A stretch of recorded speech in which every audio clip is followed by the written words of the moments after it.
자, 그러면 이제 100페이지 대여 사칭 금지를 보겠습니다. 이거는 이제 제재에 관한 사항이기 때문에 제재를 암기를 해주면 돼요. 개념을 묻는 건 아닙니다. 자, 그래서 이 공인인사가 다른 사람에게 자기의 성명을 사용하여 중개 업무를 하게 하거나 그 공인인사 자격증을 양도합니다. 양도는 넘기는 거죠. 근데 뭐 이럴 일이 없을 것 같고 대여는 빌려주는 겁니다. 그럼 양수 대여받아 사용하는 게 모두 금지예요. 그래서 여기서 다른 사람에게 공인인계사가 자신의 성명을 사용하여 중개 업무하게 한다. 이건 대여와 똑같다는 걸 감을 잡습니다. 그러면 A 공인인계사가 B라는 자로 하여금 자기의 성명을 사용해서 중개 업무를 하게 하는 거예요. 이거 대여와 똑같죠 지금. 그러니까 B로 하여금 A처럼 행세하면서 중개 업무를 하게 해주는 거죠. 이건 대여와 똑같다. 그래서 이제 같이 다닌다는 거 이해되시고요.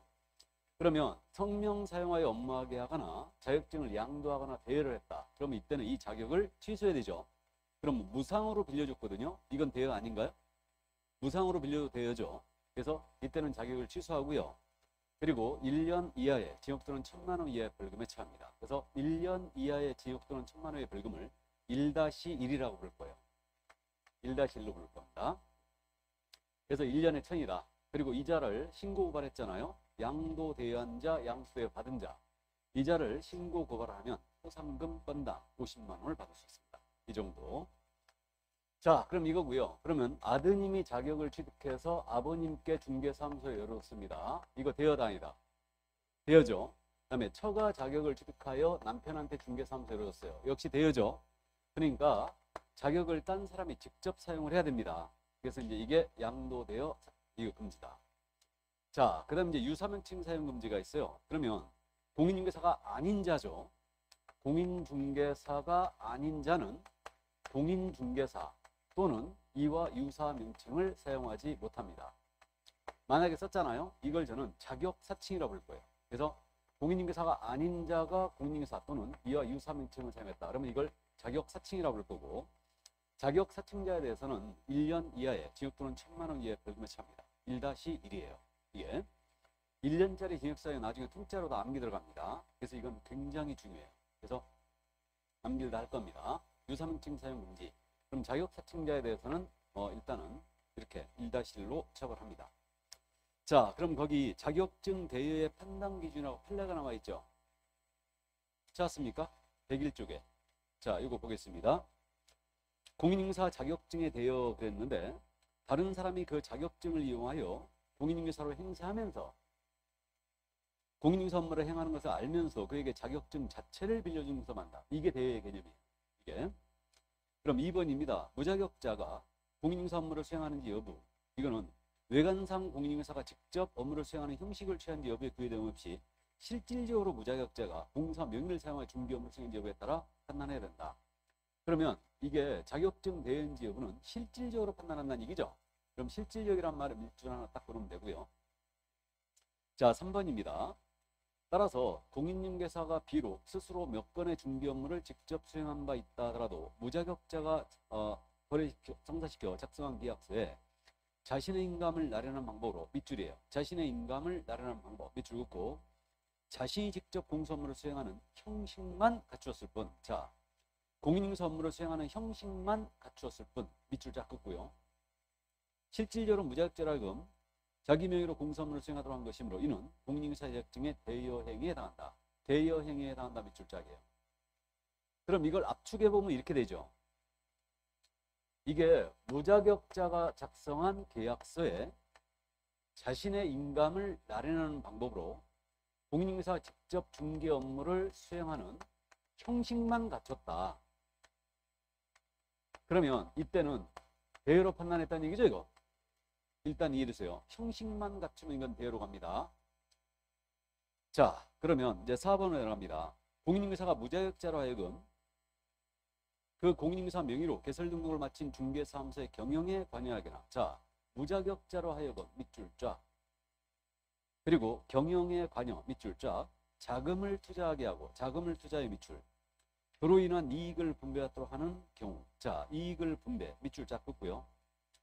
그러면 공사의 시행 부동산 거래 중개행위를 직접 수행을 하고 무자격자로 하여금 중개 업무를 수행하도록 하지 않는다면 이를 가리켜 등록증, 자격증 대여를 한 것이라 말할 수는 없다. 밑줄 자.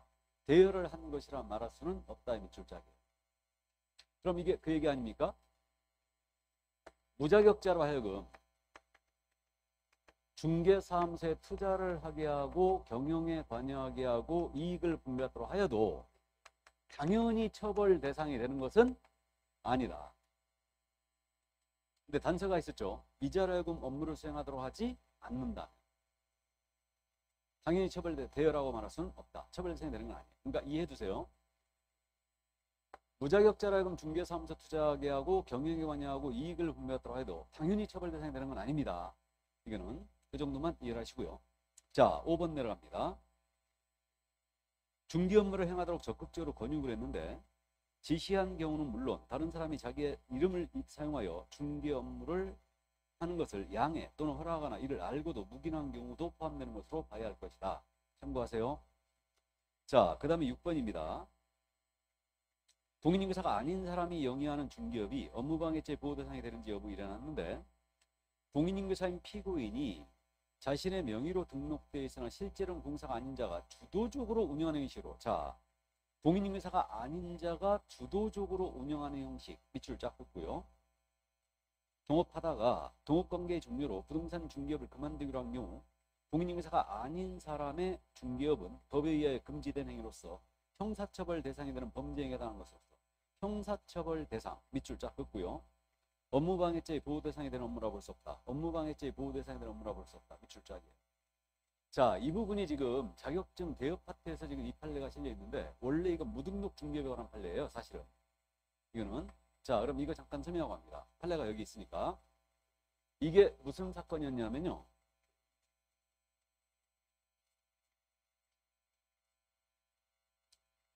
A의 중개사무소로 돼 있거든요. 근데 갑이 사장님이세요.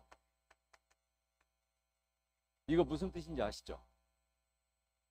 갑이 A로 하여금 자격증 걸게 하고 자기가 사장으로 하겠다는 얘기죠. 이런 중개사무소가 전국적으로 엄청나게 많습니다.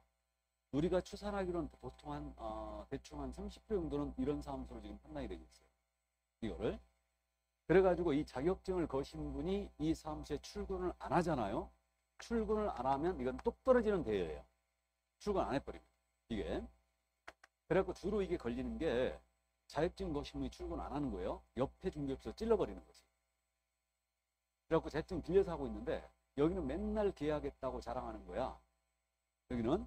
근데 나는 공사자격증 애써 5년 동안 공부해갖고 겨우 따고 하고 있는데 맨날 놀고 있어. 열받죠? 찔러버리는 거지. 그래서 어쨌든 출근을 안 했다. 그럼 이건 똑 떨어지는 대여입니다. 그래갖고 자격증 등록증을 대여를 받아 사무소로 운영하는 자였죠. 이게. 이 사건이. 자, 이번엔 이분이 이 사건은 출근을 했었어요. 그럼 출근하면 이건 대여로 볼 수 없어요. 그러니까 이자로 하여금 업무를 수행하도록 하지 않는다면 이건 대여가 아닙니다. 근데 이분이 이 A의 도장을 막 찍어대는 거예요. 그러니까 가서 나 이거 그런 거예요. 갑한테 자격증 빼겠다. 자격증 빼겠다 이런 거예요. 그러니까 갑이 뭐라고 그랬냐면 아니 너 2년 동안 걸어주기로 했는데 뭔 얘기냐. 못 빼 그런 거예요. 그러자 이 A가 등록관청 해갖고 폐업 신고해버린 거예요. 자기가 걸었으니까 중개업을 폐업 신고해버렸어요. 그러자 이 갑이 A를 고소했어요. 뭐로 고소했느냐. 업무를 못하게 했죠 지금. 내 업무를 방해했다. 그래갖고 업무방해죄로 고소했습니다. 그래가지고 이 소송이 대법원까지 간 거예요 지금. 나는 이자를 처벌하겠다고 기소한 검사를 당최 이해할 수가 없는데 우리가 법 상식적으로 봤을 때 이자의 업무는 보호할 가치가 있어요 없어요? 없어요. 무자격자 아니에요 지금. 근데 야를 처벌하겠다고 대법원까지 간 거 이거. 검사한테 무지하게 찍힌 거지. 검사한테 찍히면 국물도 없습니다 이거. 절대 찍히면 안 되죠. 그러니까. 그래가지고 대법원까지 갔어요. 대법원은 뭐라고 그러냐. 우리가 일반적으로 법 상식적으로 보면 이자의 업무는 보호할 가치가 없다. 그러니까 무자격자의 업무는 보호할 가치가 없으니까 업무방해죄의 보호 대상이 될 수가 없다라고 했어요. 그래갖고 무죄 이렇게 나온 거예요. 이게 그 사건이에요. 이게. 그리고 다시 한번 보시면 공인중개사인 피고인이 자신의 명의로 등록되어 있으나 실제로 공사가 아닌 자가 주도적으로 운영하는 형식이라고 그랬죠. 그럼 우리가 여기서 이제 키워드를 기억할게. 공인중개사가 아닌 자가 주도적으로 운영하는 형식으로 동업했다고 그랬어요. 그럼 이거는 야는 처벌 대상이 된다고 그랬죠. 근데 우리가 방금 본 판례, 그 2번 판례인가요? 3번 판례? 4번 판례. 무자격자로 하여금 중개사무소에 투자를 하게 하고 경영에 관여하고 이익을 분배하도록 해도 당연히 처벌 대상이 되는 것은 아니라고 했죠. 구분되세요? 키워드를 기억하세요. 무자격자가 주도적으로 운영하는 형식으로 동업했다. 이건 처벌 대상이 되는 거죠. 근데 무자격자로 하여금 중개사무소에 투자를 하게 하고 경영에 관여하고 이익을 분배하도록 해도 당연히 처벌 대상이 되는 것은 아니다. 구분되세요? 아주 헷갈려 죽겠죠 지금. 그러니까 이게 동업 관련 판례거든요. 그러니까 구분해 놓으세요. 24회 26회 때 두 번이나 물어봤어요 이거를. 그래서 핵심 키워드를 꼭 기억하세요. 무자격자가 주도적으로 운영하는 형식으로 동업했다. 이건 처벌. 근데 무자격자라 하여금 중개사무소에 투자를 하게 하고 경영에 관여하게 했다라도 당연히 처벌 대상이 되는 것은 아니다. 그렇게 이제 기억하시면 돼요. 그래서 판례는 그런 핵심 키워드를 기억하시면 됩니다. 자, 그럼 이 정도 이해를 하시는데, 그 다음에 이제 한 장을 싹 넘기면 사칭금지가 나오거든요. 자, 그럼 이거 사칭인가요? 이 중개사무소의 상호가요. 상호가 신기하게 부동산 뉴스였거든요. 상호가 부동산 뉴스였어요. 그래가지고 이분이 자격증이 없는데 대표 해가지고 백화 이렇게 쌓고 다녔어요. 이거 사칭인 것 같아 아닌가? 네? 사칭 같죠? 그러니까 여러분들이 이 명함을 받았다고 가정해봐요. 그럼 이분을 공인중개사로 오인할 소지가 있어요 없어요? 있어요. 그럼 사칭이에요. 그러니까 일반인으로 하여금 공인중개사로 오인할 소지가 있게 했다. 그럼 이거는 사칭으로 처벌됩니다. 그래서 이게 사칭이 안 되려면요. 앞에다가 중개보조원 대표 이렇게 쌓고 다닙니다. 혹시 그래서 이 자리에 이런 분 계시면요. 중개사무소에 비치하는 명함은 절대 이 명함 비치해놓으면 안 됩니다. 대표라고 찍힌 명함 비치해놓으면 안 돼요. 그러니까 이분 있잖아. 이분 대표라는 명함 쓰면 안 된다는 얘기죠. 사칭으로 처벌됩니다. 이거. 그래서 감독 요즘은 안 나오고 있는데 등록관청에 감독 나올 때 있잖아요. 중개사무소에 있는 명함 다 회수를 해가요. 한 장씩. 왜 그러냐면 고용신고 들어왔는 거 체크합니다. 그다음에 사칭 여부도 체크해요. 그래서 무자격자가 대표란 명함 쓰고 다니면 이거 바로 사칭으로 고발 들어갑니다. 이게. 그래서 결국은 이게 부동산 뉴스 대표 사건이었습니다. 이렇게 되는데 자, 그럼 저기 판례를 잠깐 보겠습니다. 여기 그 102쪽에 지금 판례가 있는데 중간에 사칭의 기준 그려놨죠.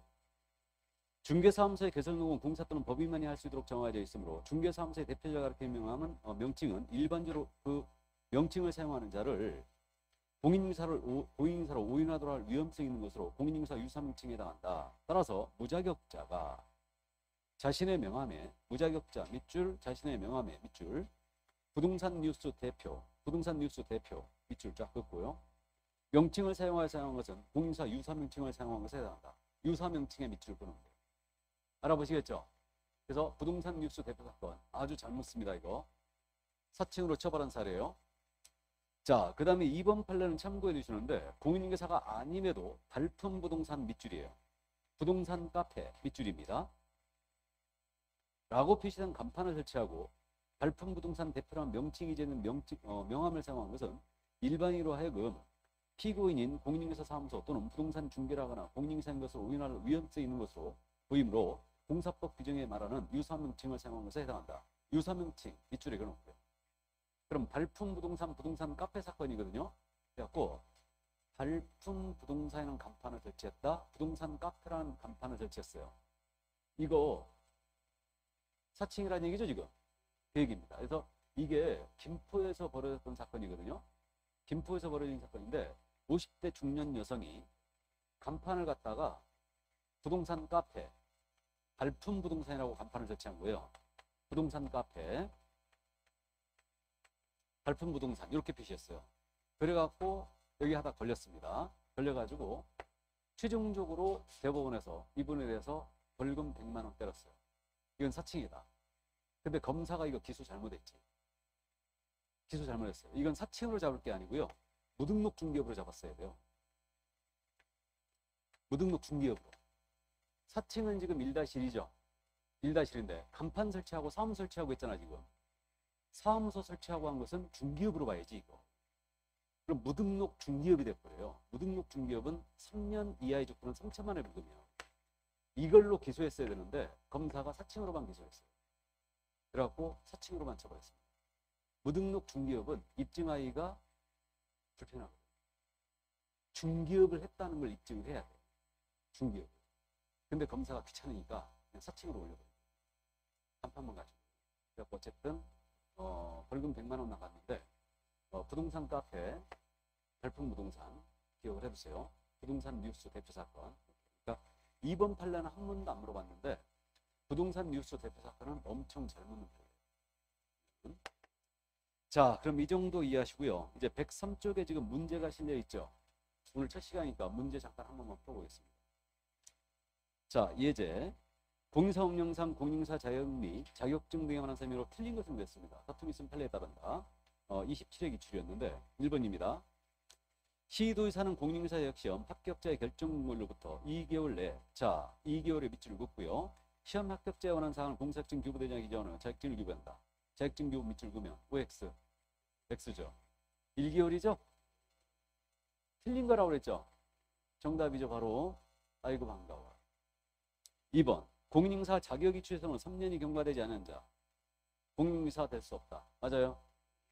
지금 공인중개사가 될 수 없다라고 나왔죠? 이 표현 알아두시는데 공인중개사가 될 수 없다는 얘기는 시험을 볼 수 없다는 뜻이에요. 그렇게 읽으셔야 돼요. 그러니까 자격 취소되고 3년 경과되지 않는 자는 시험을 볼 수 없어요. 이걸 비틀어내고 있죠. 공인중개사가 될 수 없다라고. 같은 표현입니다. 그럼 3번입니다. 공인중개사 자격증에 재교부를 신청하는 자는 재교부 신청서를 자격증을 교부한 시도일사에게 제출해야 한다. 맞습니까? 당연한 얘기죠. 4번님은 공인중개사 자격증에 대여한 다른 사람이 그 자격증을 이용하여 공인중개사를 행사하면서 공인중개사 업무를 행하는 것을 알면서도 그에게 자격증 자체를 빌려주는 것을 말한다. 아까 우리가 대여 개념 읽어봤죠? 판례의 태도였고 5번입니다. 공인중개사가 다른 사람에게 자기의 성명을 사용하여 중개 업무를 하겠다. 그럼 성명 사용하여 업무하게 하는 것은 이거 대여와 똑같다고 그랬죠? 그럼 자격을 취소해야 한다. 맞습니다. 그래서 대여와 똑같기 때문에 자격을 취소합니다. 풀만하죠? 자, 그럼 이제 앞으로 다시 갑니다.